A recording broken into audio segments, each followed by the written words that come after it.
மீன் பிடிக்க தெரியாதவங்களா சேர்ந்து மீன் பிடிக்க போனா என்ன ஆகும்னு பாருங்க. லொகேஷன் சொல்ற வீடியோவை இந்த ரீலோட லிங்க் பண்ணிருக்கேன். மத்தியானம் 3 மணி போல எல்லாரும் கிளம்பிட்டோம். எங்க அம்மா சின்ன தொட்டியில அள்ளி வளர்த்துட்டு வராங்க. அதுல மஸ்கிட்டோட பாப்புலேஷன் கொஞ்சம் அதிகமாயிடுச்சு.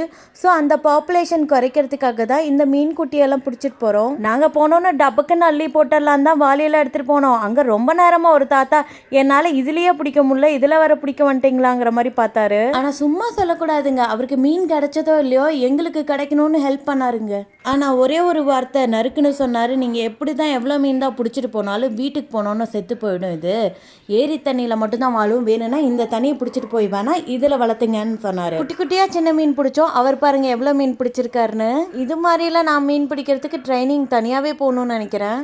எனக்கு அந்த அளவுக்குலாம் ஆசை இல்லை. நாங்கள் இப்போ பிடிச்ச மீன் மட்டும் நாளைக்கு காலையில் தண்ணியில் மிதக்காமல் இருந்தால் போதும். ஆனால் இந்த எக்ஸ்பீரியன்ஸ் சூப்பராக இருக்குங்க.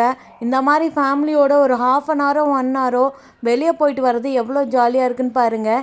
இது நாங்கள் பிடிச்ச மீனை இப்படி நசுக்கே கொண்டு போனோன்னு மாதிரி எனக்கு பயமாக இருந்தது. பட் அதெல்லாம் குழந்தைங்களுக்கு சின்ன சின்ன விளையாட்டு தானே.